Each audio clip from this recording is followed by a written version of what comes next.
Okay. Hit it, CJ. Cool. Good evening. I'd like to call to order the regular meeting of the New Canaan Board of Education for Monday, March 30th, 2026. And we're going to start by saying the Pledge of Allegiance.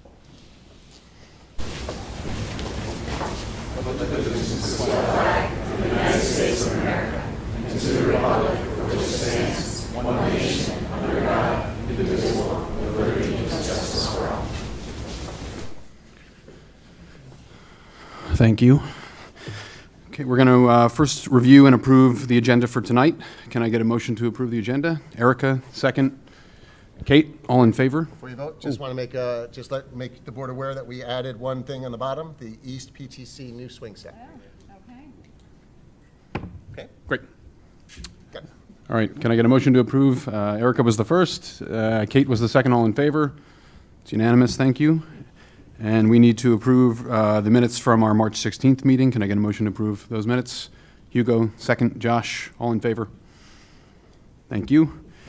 Okay, first up is our student spotlight, which is our boys high school hockey team. Mr. Egan's going to introduce for us. Guys, why don't you come on up? Come on up. Let's fill in behind here, please. Get there.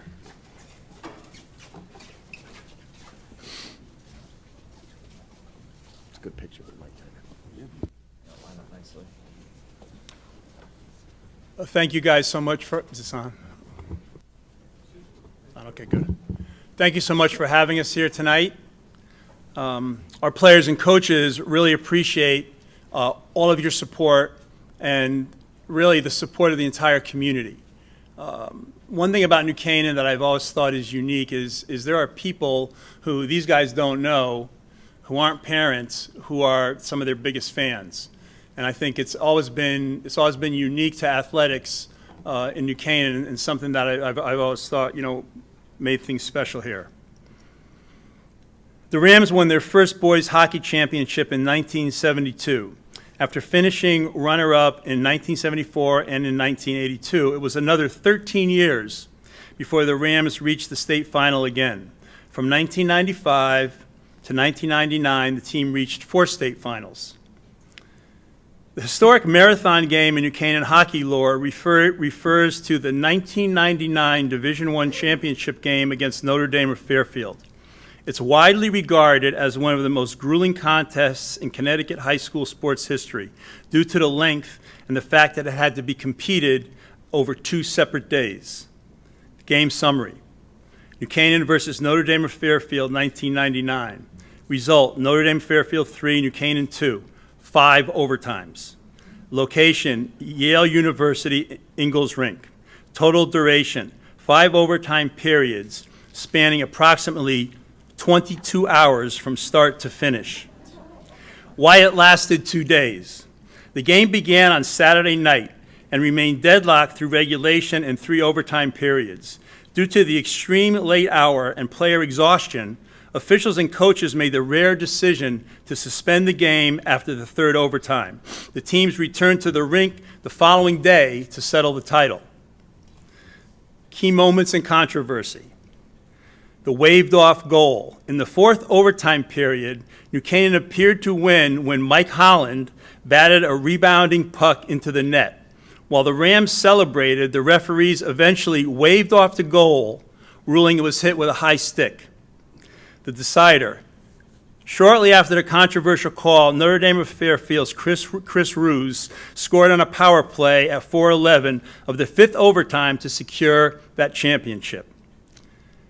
This loss was part of the heartbreaking era for New Canaan, where they reached the state final 10 times between 1972 and 2025 without winning. The drought was finally snapped on March 23rd, 2026, when the Rams defeated Fairfield Prep 3-1 for the first state title in 54 years.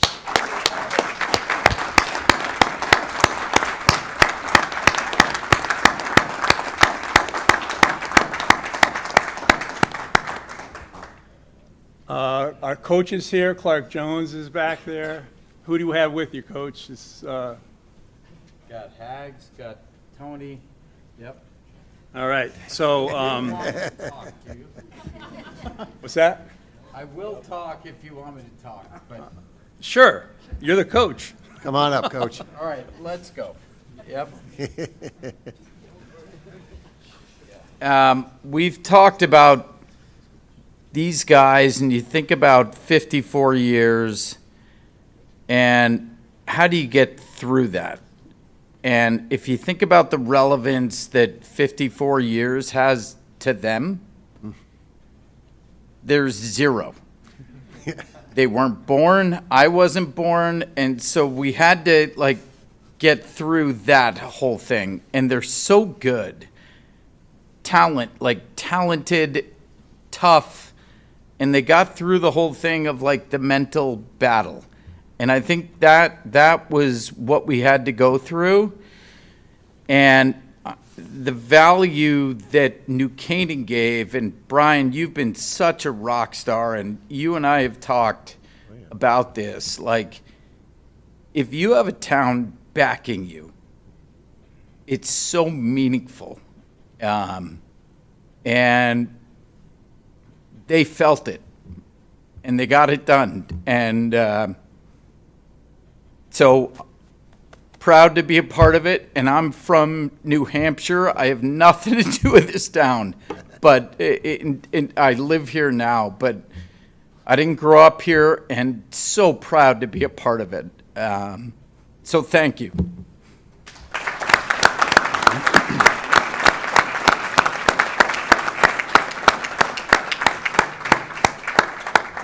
I was actually in high school when they won the last, but that's another.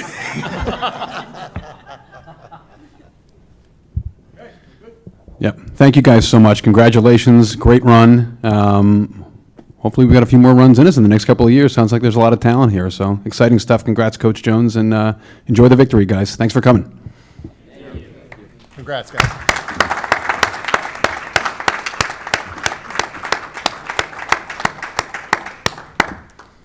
Okay, we're going to move on to our reports and recognition now. And first up is our New Canaan High School building signage improvement with our PFA co-presidents Kristen Jimsky and Tia Winery.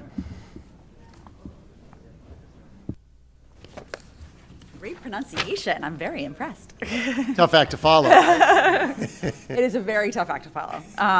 The game was incredible. So inspiring and well played. First off, I just want to say thank you all for your time and all your dedication to our students and our town. We really, really appreciate it. So as many of you know, at the high school, we have kind of had a campaign to create a more welcoming campus environment, one that fosters positivity, deepens school pride, and addresses some opportunities to improve the signage for the building. Two areas that we identified this year, we've done a few in the past with the Farm Road entrance, and then across the main kind of entrance of the school, and then adding the visual and performing arts last year. This year we noticed that the rear entrance where the kids come in off the bus and where the cafeteria is, that's the picture on the left, has no signage whatsoever. It looks a little sad. So we thought that might use some sprucing up. And then the other area is the athletics complex. It is really kind of hiding behind a buttress. So when you drive in from Farm Road, you really have to drive all the way in before you can see where, I mean, you kind of can tell where you're supposed to go, but at the same time, oftentimes people don't really know.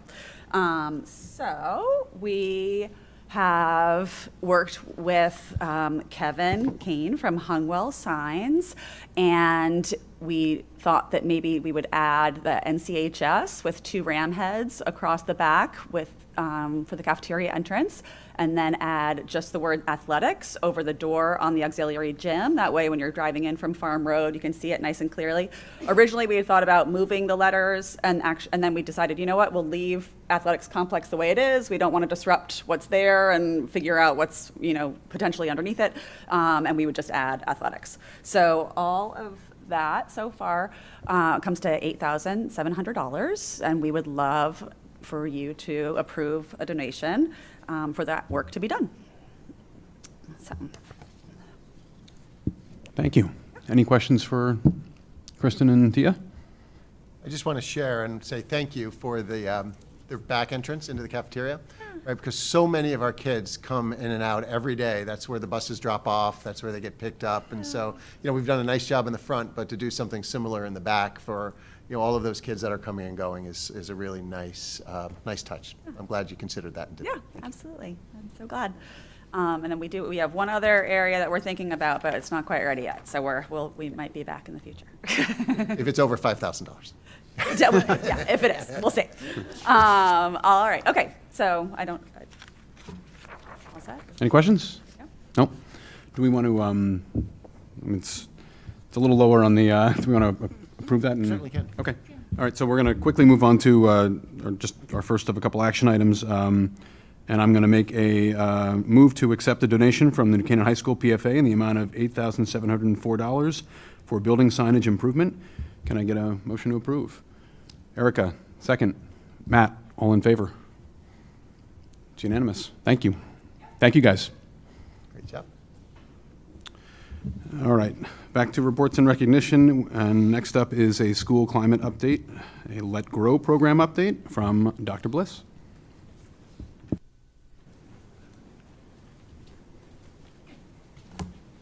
So good evening. I'm thrilled to be here tonight to talk to you about our school climate survey and our Let Grow program at West.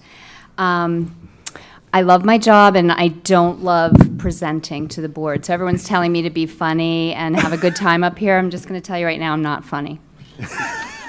I actually Googled AI for a joke, but it wasn't Don't really do very it. funny either. That's a limitation of AI, I can tell you right now. Anyway, I want to first introduce myself for those of you who I haven't had the pleasure to meet.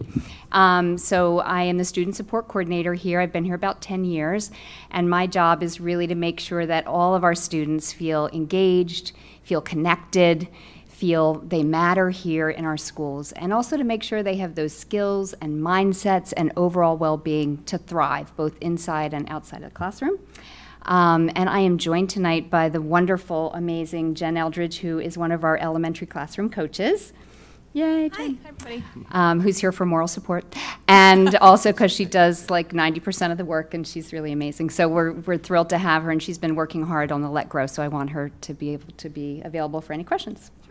I also want to thank Jan Murphy for being here tonight. Jan is our Course West principal, and she has also been instrumental in our Let Grow program, and just thrilled to have her here to help us kind of think through this. So I wanted to start by just kind of reflecting on our Board of Education Goal 4. You've seen this before. But one of the things I really love about New Canaan is that we have always known that the healthy environment is the key to really developing our kids in terms of their citizenship, their level of respect, their ethical behavior. And the addition of the portrait of the graduate, I think, is just really powerful for us at this point, because we're now really focused on the kinds of dispositions and competencies we want our kids to have. So, are they communicating with confidence? Still working on that. Empathy, critical thinking, curiosity, and adapting with resilience. These are all things that we're working on all the time. And these are such important dispositions and competencies because they're essential to navigating the world that is really rapidly changing, right? I mean, I'm Googling for jokes, so that's one indication. So I think for them to have these dispositions to both navigate and shape the future is important. So what is school climate? It really goes back to that healthy environment in our board goal, right? It's sort of the feel of a school, the character and the norms and the relationships that we build. You see it in the moment of the campus monitor who gives a hug to a student who's been absent, and the laughter at the faculty meetings, and the moments where those teachers take their time and compassion and patience to go through that problem one more time with our kids. So you know what it is. It's really about those relationships. It comes down to that. And why is it important? When our kids are motivated and optimistic, when our teachers are inspired, we know that achievement always follows, and those are such important pieces, right? We know also from research, there's meta-analyses of 206 studies of school climate, and they come out with the same results every time, which is it gives us better academic achievement, better mental health, better physical health, and better behavior overall. So I think that's a good enough reason for us to be focusing on this in the district as we do. So I'm here to talk a little bit about the upcoming survey. Why do we need a survey? Well, you know the answer to all this, I'm sure, but just to kind of think together, we know that you can't improve what you don't measure, right? That's number one. We really have to be able to know where we stand. We have to know if we're moving the needle and see if what our areas of growth are. Identify those strengths. It allows us to track our progress over time, which is so essential, and it gives voice to every stakeholder, which is so important as well. We build community through that transparency. I always come and present our results, right, and that's important that we're sharing that, and that continual improvement is something that we all are working on together. Also, last and not least, it is required by the Connecticut State Department of Education. I guess I should mention that. We are required to give this survey every other year. But that's not why we do it. We really do it for reasons 1 through 5, that we want to have the kinds of schools and build the communities that are going to lead to achievement and wellness. So what are we using for our measurement? We are using an instrument called the Comprehensive School Climate Inventory. We chose it because it has excellent reliability and validity, so we can have confidence in the results that we get. It's used in over 2,000 schools nationally. All of the data is private, it's aggregated, so no single student or parent or teacher can be identified. It goes to an outside agency called the National School Climate Agency, and they take care of all the data and then give it back to us so that there's no way that we can know. It's completely anonymous, which is great. We've used it in 2022 and 2024, so that's exciting because we're able now to track a little bit and see our growth over time. So for all those reasons, it also only takes about 20 minutes to administer, so that's a plus. And for all those reasons, we decided to use this particular scale. The survey is administered to multiple stakeholders. I always say that, school climate is different for everybody, right? You can have one student who feels a great sense of a belonging and others who don't, and we're always trying to identify who are the people who maybe don't have that sense. So it's important that we get as much feedback as we can from all stakeholders. So it's given to our students, grades 3 through 12, our teachers and our paraprofessionals, and our K-12 families across the board. It has 5 domains or pillars, this school climate survey. It covers safety, are the rules and norms clear? What kinds of protections do kids have in terms of physical and emotional safety? Do they feel that if somebody gets in trouble, the rules are fair? Those kinds of questions, and I'll give you some specific questions coming up. Support for learning, which is really about whether kids are engaged and are the teachers empowered. We have interpersonal relationships, which is really about those connections across the district and across teacher-teacher, teacher-student, student-student, looking through all those relationships. And then institutional environment, which we always do really well on, especially physical surroundings and resources, that we have the resources that match our values and what we want in the district. And lastly, leadership and efficacy, and that's really important because our teachers are able to give feedback to our leaders and really think about how are they building the communities that we need to be successful. So some of the questions that the survey has, just examples: safety at my school, students follow the rules. Institutional environment, my school has up-to-date technology. Support for learning, my teachers help me figure out how I learn best. Interpersonal relationships, my teacher tries to get to know me. And leadership and efficacy, the leadership in this building collectively communicates with staff. So we've come up with a timeline, and the families, we always want to make sure that our families have the opportunity to review the survey. They are able to opt out their children if they're not in favor of it. So those surveys will be given, and actually all the principals have them already. So if parents have concerns or want to read that survey, they can do so. They just need to reach out to their building principal, and that will be available to them. That will be available for the next couple of weeks, so we give them a couple of weeks before we start the survey. Right now it looks like, and the student surveys are approximately 427 through 5/1 in that range. We may have it a little earlier for the high school. And the family survey will be opened around April 20th and go through May the 1st, and the staff survey will be the last, and that will be May 7th at faculty meetings. So what do we do with all this data? That's where the real work begins. We have school climate committees across the district. Each building has one, and they are really the engine that drives our work forward. They include all constituents. We have teachers, nurses, students, parents, counselors, social workers, custodians. We really try to get feedback from all people in the community to try to improve. And they really work to look at that data and come up with some goals. So the first part is setting the goals based on the survey data. They'll take that data, they look at the areas that need improvement, and they set a goal. That is really important because it's also part of our TEPL process. So, excuse me, the TEPL, the goal that we call it the school climate goal, goes into every teacher in that building's TEPL. So everybody's rowing in the same direction. That's part of the conversations that are happening between administrators and teachers. And it allows us to really focus on our area that we need to improve. So we develop action plans. What is it we want to do to make things better? We implement them, and then we evaluate our outcomes. So you see a couple of pictures here, one from the top of a school climate committee over at West, and of one of our student leadership groups who was doing a food drive over at Saks. So just to give you an example, South School this year, they chose as their goal to increase conflict resolution skills, and they wanted to focus particularly on unstructured areas. And that came up because they did see that maybe kids weren't being as nice to each other in some places as they had hoped. So the first thing they did is go to the kids and go to the teachers and say, why is this the case? And the kids said, well, it's recess, and we get into these tussles, and then it comes into the classroom. So the idea was, how do we teach kids to really solve these problems independently? We don't want adult intervention all the time. We want them to be able to solve the problems. So they came up with this conflict resolution. We were very excited when we came up with this, I'll be honest. Pause, right?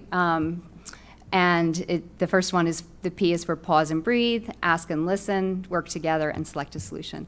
So that's being rolled out to all the kids, to all the adults in the building, so that everyone has some language to help the kids with those conflicts. And we know that that takes time. Even as adults, we continue to work on these skills, right? But we're happy to have that.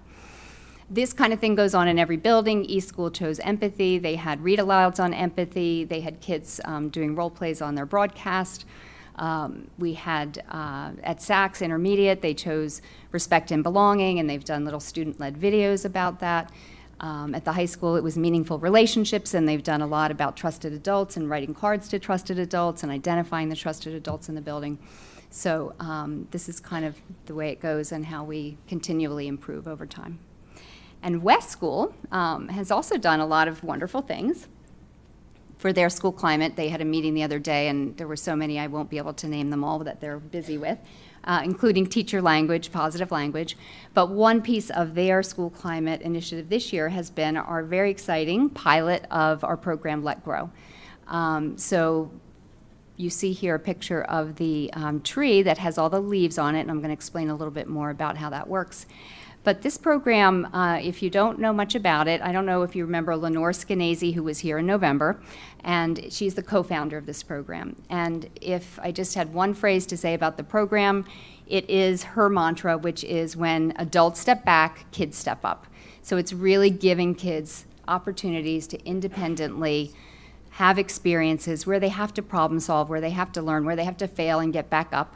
They're running an errand, making a snack, whatever they're doing, and that these are really key to building the confidence for our kids and resilience and problem solving. So you see here on the leaf what I did for my Let Grow activity, running into Dunkin' to get food by myself. It was hard, and I like, oh my gosh, working, thank you, on my independence. So great. So just one example. So in terms of their implementation, Jan and Jen and I and Carrie, our other classroom coach, who I also have to give a big shout out to, she couldn't be here tonight, but I should have said that before. She's just amazing. She started out, it's her first year, and we're having just wonderful feedback about her, the support she's giving to all of our kids and our teachers. But we all met together. We decided that we were going to do the teacher training in November after Lenore came, after we had some momentum. We planned out the December lesson was going to be independence, March is service, and May, the upcoming lesson will be on responsibility. And I just wanted to take a minute to make a connection between the emotional intelligence work we've been doing in the district for 10 years that we're very proud of, and I think it's really a continuation of this work. Let Grow is a continuation. It's really, we've always been teaching kids these skills to be resilient, to problem solve. And that's what that ruler is, right? Recognizing, understanding, and labeling, expressing. We really focus on regulating, as Mark Brackett will always say, like, that's what we're after. We want kids to be able to regulate, but you need all the first pieces in order to do that. That regulation is what gets you through. If you fall down on a bike, if you have a hard math problem, you feel frustrated, you have doubt, right? It's having kids have the skills to get through that. And so we feel like this is such a natural next step where kids are trying out its emotional intelligence in action. So how does it work? It's pretty simple, which is one of the things I really love about it.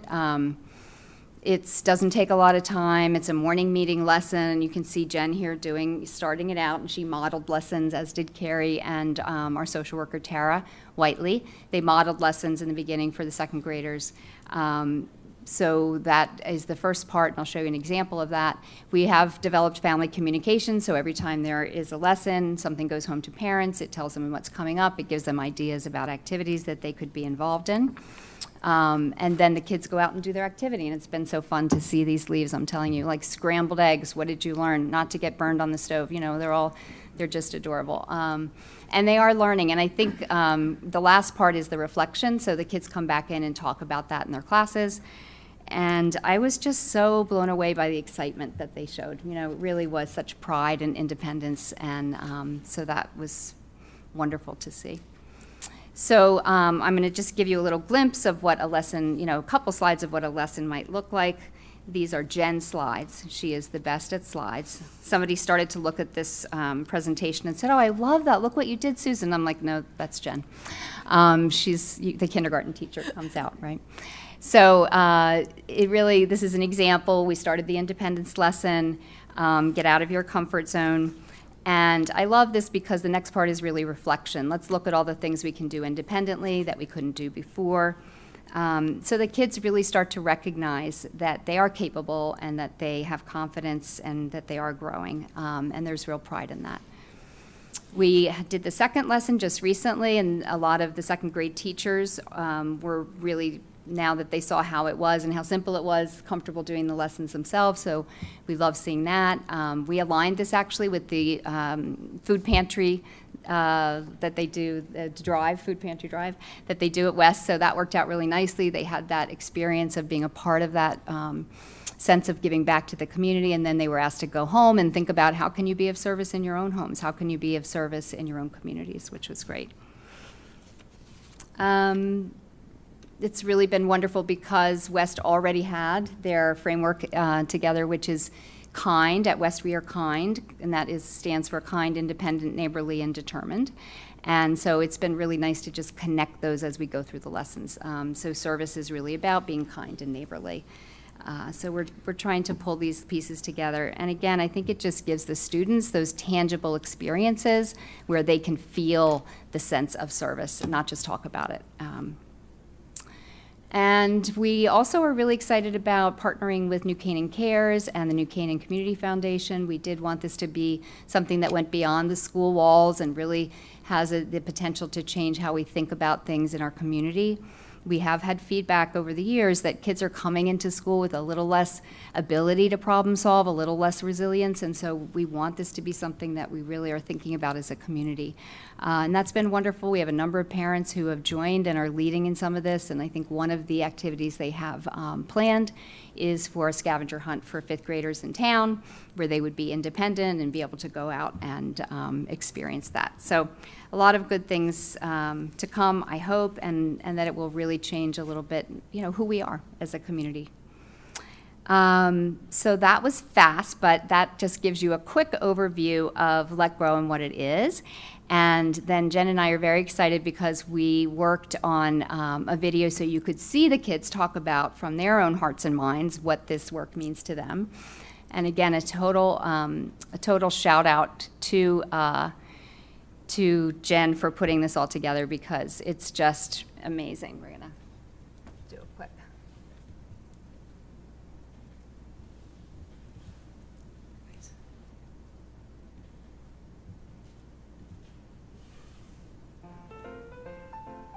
The Let Grow project is all about showing everyone that kids can do hard things. And now the second graders at West School get to show you how. Today our friends are going to share the new things they tried and all the cool stuff they learned along the way.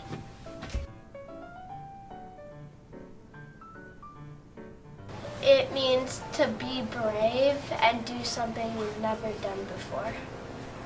What it means to get out of your comfort zone is to do a new thing that you've never done before, and you should feel a little bit uncomfortable because that means you're getting out of your comfort zone.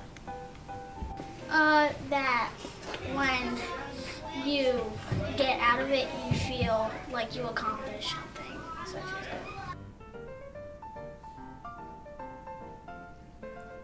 that. I skated by myself. And I learned that I have really good balance. I used the air fryer and cooked taiyaki by myself. Brownies, and I learned that some brownies you can actually have very secret ingredients like marshmallows.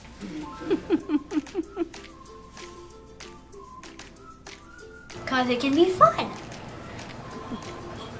Because we can do hard things. As the kids will get better at it, and then when they're grown up, they'll be able to do it.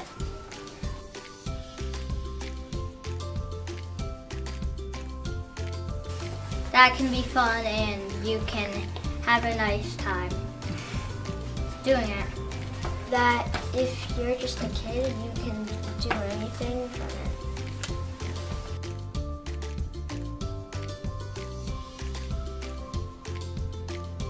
When adults step back, kids step up.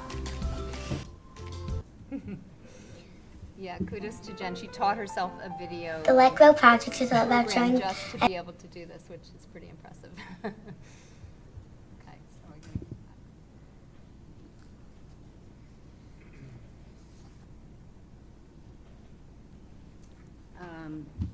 So it is wonderful. There's nothing like hearing from the kids, right, in terms of their sense of pride and accomplishment.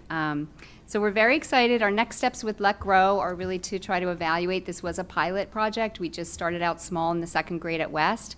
We will be asking teachers and students and parents for their feedback about how it's gone and make some decisions about our next steps at the end of the year. We also, in terms of next steps, will be working on evaluating our survey data when we get that back. So our school climate committee is usually the final meeting of the year, is to look at that and dig into that and figure out what our goals will be for next year. And finally, we have some exciting things to report because Tri-State, you know that we did a well-being visit from our critical friends who spent 3 days here and really looked at all the work we're doing. And their conclusion at the end was, if you want to know who does this, the best look in the mirror, because it's you. And I think that really made us feel like the work we're doing has been so important and effective. So that's fantastic. I think the word then got out because the next thing we know, the Superintendent's Association contacted Brian and asked if it was okay if we are one of 2 districts nationally that are showcases for the work that we're doing in well-being. And so in November, we're going to have somewhere between 30 and 60 superintendents from across the nation visiting us to learn from us and to hear about all the work that we've done to really focus on well-being pre-K through 12. So we're very excited about that. It's a great honor for sure. And I just want to say, I think that, that honor is goes to all the teachers, to the classroom coaches, the administrators who are doing this work every day, the counselors, the campus monitors, who just embody this, who care about our kids so, so deeply. So I just am so in awe of everything that everybody is doing with that. So I just wanted to say I am also so grateful for being in a district that really understands that well-being is not separate from academic achievement, right? They're really inextricable, and we have to make sure that our kids and our staff have that sense of well-being in order to be their best, to really learn and to teach and to be inspiring in the way that we want them to be. So at this point, I just am so impressed with, again, everything that everybody is doing, and I think that it's our commitment that we really feel day to day in the district, and it's our sense of purpose. And it's really what makes New Canaan not just an excellent district, it's an extraordinary community. So you're all a part of that, and we're so grateful. So thank you, and thank you to, I couldn't fit everyone's name on here, but all of the administrators, all of the school climate committees, all of the EI committees, all the work that happens, to Jen and Carrie, who really worked so hard on the Let Grow and did so much with that. And to all of you, so thank you. Thank you so much. Thank you, Dr. Bliss. Any questions for Dr. Bliss? Erica? Thank you. Yes. I had a couple of questions. One was the survey that we're going to do. I know that every time we administer it, there's the possibility that questions can change. Yes. Or like, is that a part of the equation this time? Do we expect several of the questions? Because the ability to look longitudinally is based on the question staying steady. So I'm just wondering to what extent. Yeah, it's a great question. It's true that, again, some of the questions have changed. They do this to us every year. But they're saying that holistically, in terms of the domains, they feel like they've done a lot of work on this, and that they're confident that we can still make comparisons from 2024 to now and 2022 to 2020. You know, is it a perfect? No, we're not going to be able to look at each question, but they're saying that psychometrically they feel confident that you can at least compare within the domains. Okay. And it's not huge changes. They're really, I looked through, it's like minor changes, but they did try to simplify the language, and I think that's going to be better, because I did get feedback that some of the language just for third graders was a little complicated. So it's more about simplifying language. Yeah. Great. And can you just remind us, we get aggregated data, but that still allows us to look at school by school, and is it grade by grade? Yes. Within, and like elementary, it would be like third grade at East. Like, can you get, Absolutely. is it that granular? Yes, we Yeah. can dig down in that way. There aren't a lot of demographic questions. It's pretty simple. But grade is one of them, so we'll be able to look at different grade levels. Definitely each school gets their own data, so we'll be able to look at different schools. That's important. Yeah, so we can drill down a little bit. Yeah. Great. I also just wanted to make a comment about Let's Grow. I think that it's great. I enjoyed Lenore Skenazy both times that she's come to New Canaan. And I think it's amazing that we've done this pilot with second grade at West. And, I know you want to leave options open in terms of like, we'll look at it and see where we want to expand. But, grade levels, the other schools, as well as, not just elementary level, as well as SACs, especially the 5th and 6th graders. I would love to see us expanding this as quickly as possible, because I do think that the kids will step up when you give them those chances, and you have to respond to when they start showing an interest in doing something independently. So I'm just hugely supportive of this work. Thank you. So happy to see that. And then the last comment I just wanted to make was around the portrait of a graduate, and a few of us got an opportunity recently to observe seniors doing their portrait of a graduate presentations. And that just how inspiring that was to see. I mean, we several of us were there when we put this together 2 years ago, and now we're seeing our seniors start to reflect on their time in New Canaan High School. And it's just incredible to see the work that they put together and the way that they reflect on their work in the framework of Portrait of Graduate. So just, again, just think that work is so important, and really appreciate the way that it all comes together when you see the seniors presenting. So it's been great. Extraordinary, really. It's wonderful.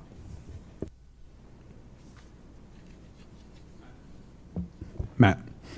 I thank you for this. This is fantastic. And I agree with Erica. I would love to see Let Grow more pervasive throughout the schools. How are you evaluating it for spread, right? What markers are you looking for? What would you deem a success? We've talked about a few things. Certainly participation. We weren't sure what the participation levels would be. So we're tracking that in terms of how many kids are involved. We're looking for any kind of feedback from teachers about seeing changes in their students. We'd like to have that feedback that we are seeing it, and what they're saying right now, we've really only had 2 lessons, so it's new, right? They haven't necessarily noticed big changes in the classroom, but they are noticing that sense of pride and that the kids are really engaged in this. So I think that alone is giving us a lot of optimism about it. Yeah. And the kids themselves, we know we're doing focus groups with kids. So we did a focus group at the beginning before we even started this, and asked them questions about their perseverance and about their confidence. And so we'll be doing those again afterwards to gather data from the students as well as parents and teachers. Yeah. Hugo. Thank you for this. So I have just a couple questions. A couple parents reached out to me that over the last, I don't know, 2 weeks ago, 3 weeks ago, some of their kids at West were pulled out to take some type of survey, which some of the parents thought that the questions were somewhat unusual. They weren't like school related. Do you know what that was about by any chance? Was it 4th graders? It was 4th graders, yeah. So that is the NAEP. So every year they will pick a school or 2 in New Canaan, and they'll pick a specific grade level that they'll test nationally on, and we don't even know what the subject area is. So we might be tested in math, we might be tested in the area of English language arts. This year it was the 4th graders at West and the 8th graders at Saks. They randomly select children, so it's not the entire grade level. It's about 50 children that they select. There's a letter that gets sent to all the parents of the children that were selected, and the parents have the option of not having their child participate. We don't ever get the results. They just go into the national organization. Thank you for that. NAEP is the National Assessment of Educational Progress. Have you heard of the nation's report card? That's what they're talking about. So these weren't like, so these were actual educational questions, because some of the Academic. feedback I got, academic, like some of the feedback I got was that they were completely unrelated, and there were some. Probably not connected to the curriculum they were in the midst of, doing whatever they were learning. It wouldn't have been connected to what they were learning necessarily, right? Because it's this, they try to sample randomly across the country, and then they use that to talk about different states and how they're performing and give grades to states around, again, where the kids are level. It may have been a couple grade levels even below them. It might have been things that they've covered years ago. It might be something that they haven't covered yet. Do we get a list of the questions that they ask? Do we even? No, it's all very protected. So I'm telling you, because, I mean, a couple of these questions were like very personal, like family related questions. They were not, that's why a couple of parents reached out to me on separate occasions. Okay. I'd be very curious if our kids are getting surveyed and we don't have access to, at least the climate survey, we have access to the questions. I think it's really important. Yeah, it would be. Glad to follow up, and you certainly have. My daughter did not, she was very upset she did not get picked. She wasn't randomly selected? Yeah, but Came home and she certainly was like, if Daddy, I'm sorry, I don't know what I did wrong. if people have, individual concerns, have them reach out and contact Yeah, us. I We just- could certainly, probably- sort of go up the chain and see what we can find out, and see if we could at least have them view a hard copy in an office, something like that. I'm sure they won't send anything out because of the I controls just around think the if assessment. they're going to be but- pulling our kids and just me being notified, I'd want to know, like, well, what are you asking them that isn't? That's what I was just going to say. I'm sure they were demographic questions, and our kids aren't normally used to answering demographic questions because oftentimes everything is filled in for them. So when they go to take the Smarter Balance, all those demographic things are already filled in for them, so they're not answering those kinds of questions. But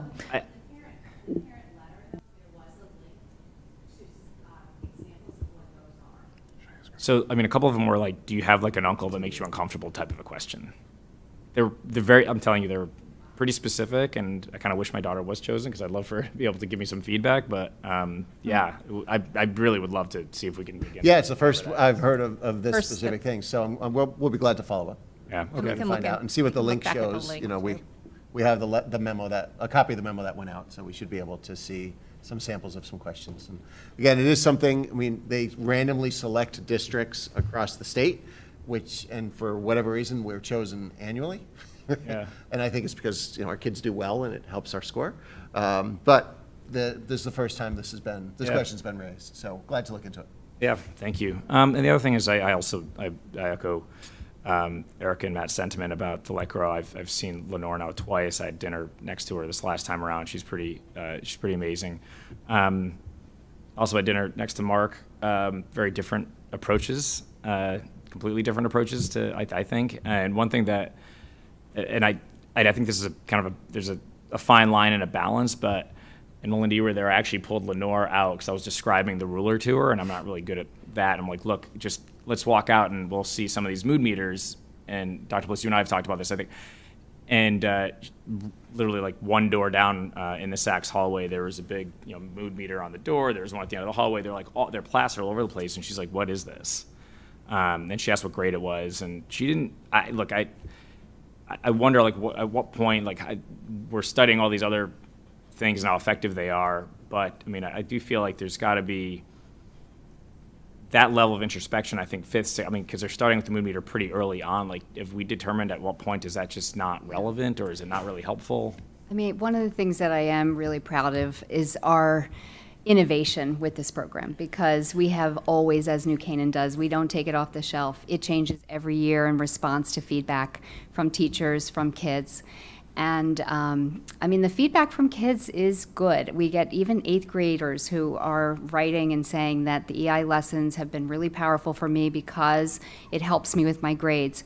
Or one quote I read recently, I love, I really learned that my POV, point of view, isn't the only one. And recognizing that somebody else's point of view is important has helped me in my friendship. So, I mean, we know that it's important, but the innovation is important, and we have shifted at the middle school. We are aware that now these kids have had the mood meter for a long time. We're not really talking about the mood meter a ton, I'll be honest. We're focused on those skills, the recognizing, understanding, labeling, expressing, and regulating. And that comes in lessons of all kinds, whether it's about communication. We're looking at digital decision-making, so the best self, but it's, in there around decision-making, who is your best self when you have these text chains and somebody's being mean? What do you do? And scenario-based, we're really working to have it be real life, and we're having kids feedback in those lessons so that we can continue to improve them. So I think you're right, we are learning because we are doing such a great job at the elementary. They get it now in pre-K, kindergarten, that as they age, we do have to adjust, and that's what we're doing. Thank you. Yeah, I was just surprised to see so many of them everywhere still in the hallways there, but Yeah. it sounds like you're Yeah. moving through it. Thank you.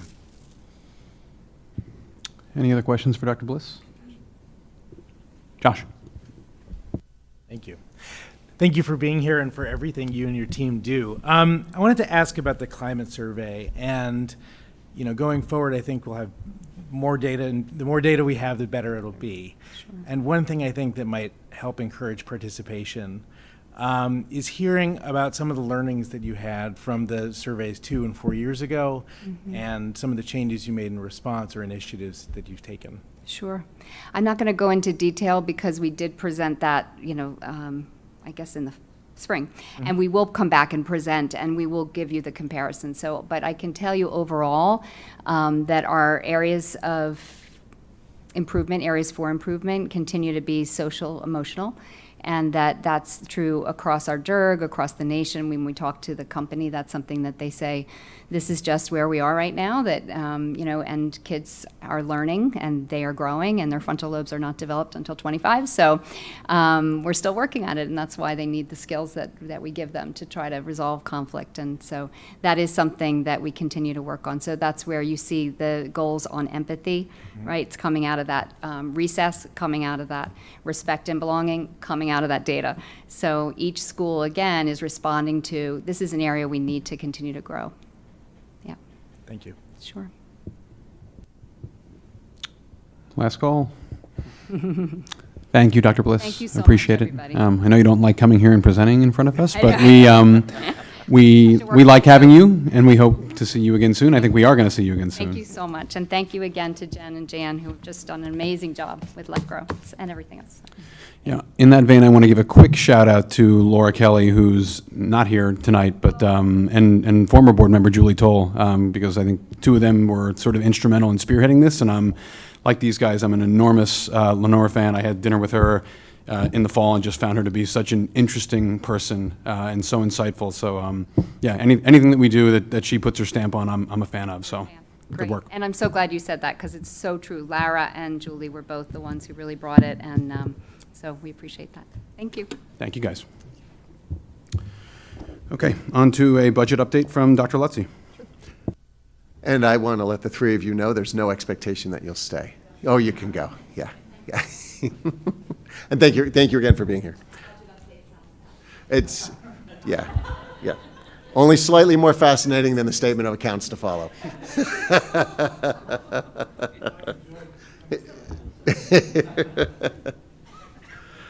All right, I'll be brief. Certainly glad to answer any questions about where we are and what's up. The conversations, as you've seen via email and others, have continued with the members of the town council. As you saw last week, there was an education subcommittee of the meeting of the town council that is available on YouTube if you haven't seen it. In that meeting, they talk a bit more about budgeting, about staffing, about insurance, about other decisions. There were a couple of questions that came from that conversation, specifically a question about, would there be an impact if there were further reductions to our budget? That's an easy answer. That's a yes. There will be. As you know, when we were with the Board of Finance, the budget request from the Board of Education was reduced by $1.6 million. That's on the operating side. I don't want to lose sight also of the capital budget piece with all of this, because the capital was reduced by $1.8 million, right? So all in, the Board of Education's budget, as it moved forward from superintendents to the Board of Ed to the Board of Finance, has been reduced, over to $3.4 million, right? So that's off the top between the capital operating, and I think that's just it's an important thing to keep in mind. So they have asked a few more questions. I think you've seen that. So we've been responding to 53 questions thus far, and we've got the question and answers are available on our website for anyone who is interested in taking a look. We try to be as thorough and careful in detail as we can in our responses, and we'll highlight a couple of those when we're with the town council next on Tuesday night, tomorrow. We also did something a little bit different this year. We put together a video explainer around some of the questions that are being asked about staffing. So I would recommend, if you haven't seen it yet, to go again to our website. And it's easy to find. It's on the NCPS-K12.org website. And then if you hover over go to the menu and you go to the Board of Ed, and right there is the budget. And so we have links to the video, links to the questions, links to the Board of Education's proposed budget, links to presentations that we've given.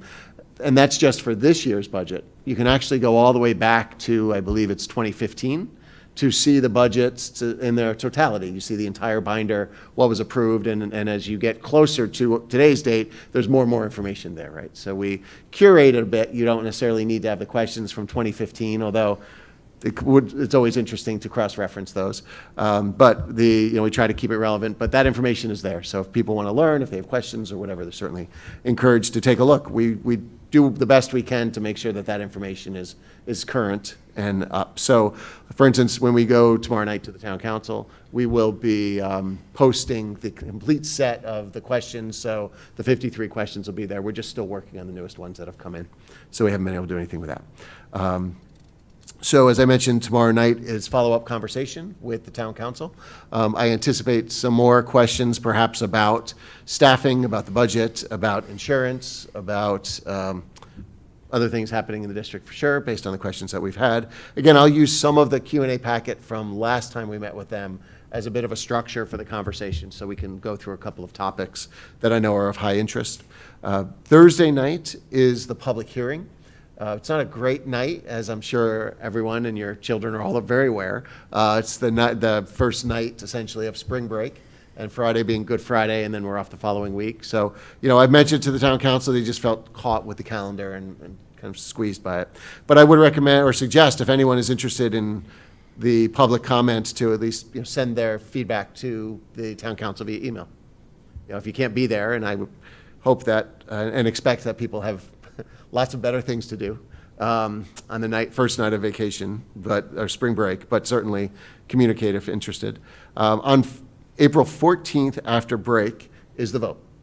So the town council will be voting on 414, which will be the final night of the budget process, which, as you know, began mid-December with the board of the budget workshop, and then has gone, all the way through. So the next Wednesday, 4:15, is Superintendent and Board of Education Appreciation Day. I've decided. And we'll be done with the budget. Got that? All right. As I mentioned, our budget currently, so we've been reduced $1.6 million in our operating budget. That brings us down to 2.98% year to year.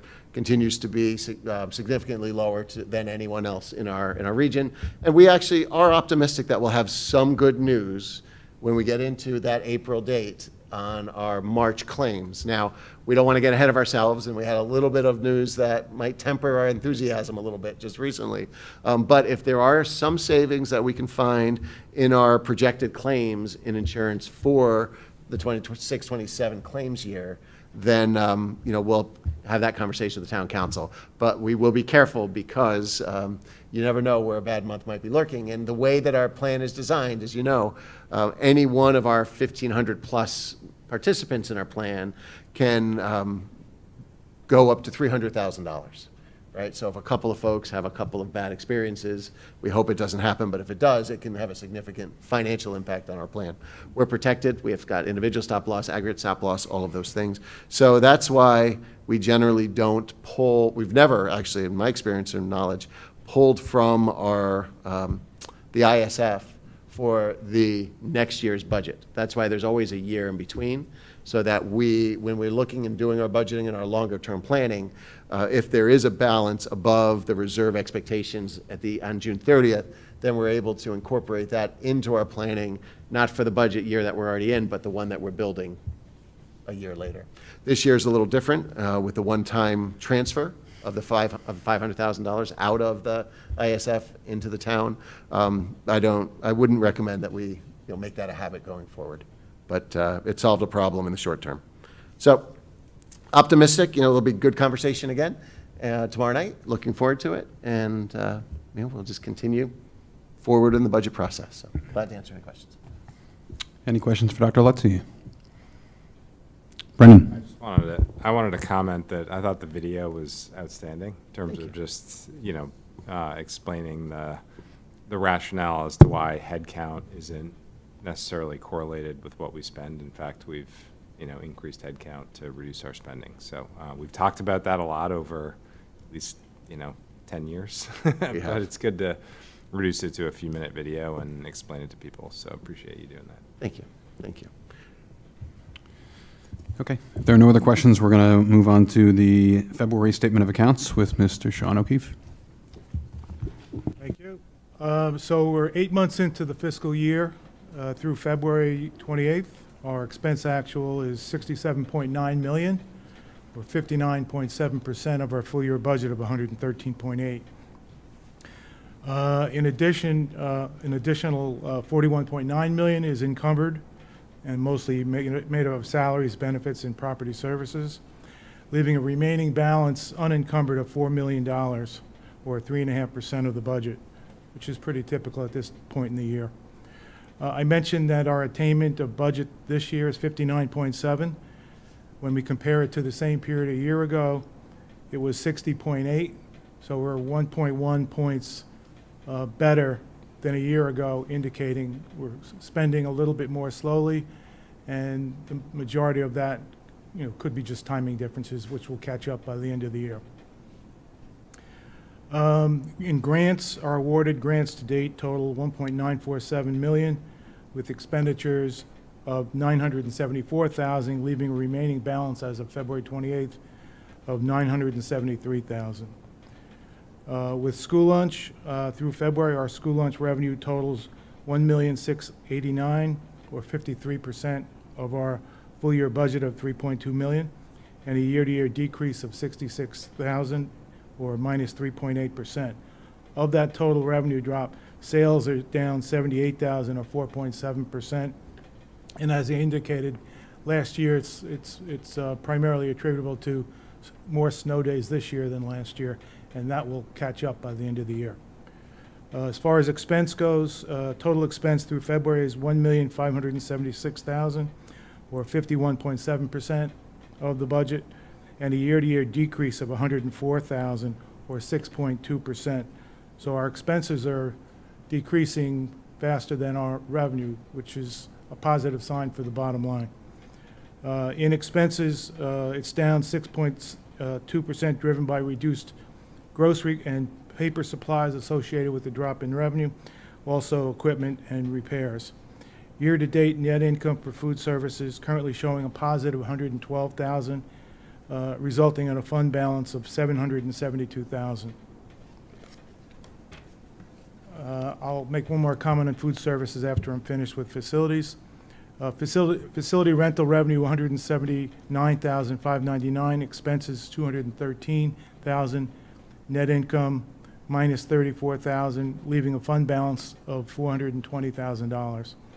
In donations, our revenue is $93,000, expenses $122,000, net income minus $28,000.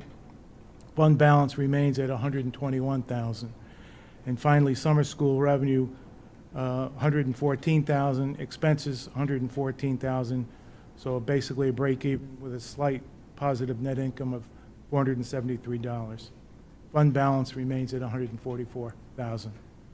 I mentioned something about food services. During the Board of Ed Resource Committee, we discussed the potential for raising prices for the full year 27 school year.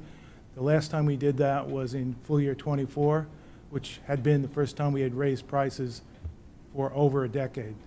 So given the inflation rate continuing to be 3% or above, we're evaluating whether to proceed with a price increase for certain aspects, such as hot meals, deli, salad, and so on. So even with an increase, we probably still would look very competitive relative to our peer districts. So more to come on that. Thank you, Sean. Any questions for Sean? Okay, awesome. Thanks, Sean. Okay, one late arriving action item is from the East PTC, and this is a new swing set over there. Yes, I am thrilled to share with the board that the East PTC, led by Amy and Casey, and in collaboration with the school administration, they've identified an opportunity to enhance the student experience by upgrading the current playground swing set that they have. It's really through the success of this fall's Eagle's Nest fundraiser, which is their big fundraiser over at East each year. They exceeded their fundraising goal, and they raised sufficient funds to fully support the purchase and installation of a brand new swing set. They've picked a vendor to work with, who's a leading playground equipment company, and they're designing a custom swing set that'll include a variety of different options for the kids, all within the existing footprint of the swing set that's there. It also will be accessible by all children, so it'll be handicapped accessible, et cetera, for all kids to be able to take advantage of that. And their hope is to be able to install the playground during the summer months. So they reached out just last night and talked to them today and said, if you can get it in my hands, I'll get it to the board, because what they'd like to do is secure the contract with the vendor and get things lined up. As you know, the vendor schedules fill up very quickly. And our next meeting isn't until April 20th, so we wanted to bring this forward right away. The money that's been raised will cover all aspects of the installation, and they've already been talking with Scott Olson, our facilities manager, to make sure that everything will go off smoothly when the time comes. So they're all ready to go. They have generously, they're asking permission to donate $30,704.92 to be exact, in order to have the new swing set up and running for the start of the 26-27 school year. Terrific. So I'm going to move to accept a donation from the East PTC in the amount of $30,704.92 for the new swing set. Can I get a motion to approve that? Hugo, second. Kate, all in favor? It's unanimous. Thank you. Thank you. Comments from the public? Somehow we skipped that portion earlier. No one said anything to me, so. All right. I guess I probably don't have to read the whole thing. I don't see any public tonight, so maybe next time. Announcements and future business. Sure. As I just mentioned, we have our next meeting will be April 20th. That's a function of spring break, where it all falls, and and I'll just call it budget meeting fatigue. So we'll get together on the 20th. We have we're working with our high school and K-8 as well to have an update on the Portrait of the Graduate. Erica mentioned tonight the student-led conferences that a couple of us were able to come and observe, and it really was a very powerful morning for those of us that were able to make it. So we wanted to have some folks come and talk about the work we've been doing with the Portrait of the Graduate all through K-8, and then have our high school team come as well, talk about it a little bit more. And again, it will have our statement of accounts for March in place. We also, tomorrow, we have our interviews for the special education administrator for SACS. So I know Kate has volunteered, as has Lara, to join the committee, so thank you for that. And if you haven't had a chance to get over to the art show at the Carriage Barn, I would recommend swinging by there and taking a look. Really just amazing work that our kids are doing. We also have the Poetry Fest coming up. We just had Rams Fest not long ago. There's a lot going on, and as we get into the spring, more and more opportunities to get out and see our kids and the work that they're doing and celebrate with them and their families. So, well, hopefully folks can all take advantage of those opportunities. Thank you. All good stuff. Love it. Can I get a motion to adjourn? Matt, second. Josh, all in favor? Thank you. Good night, everyone.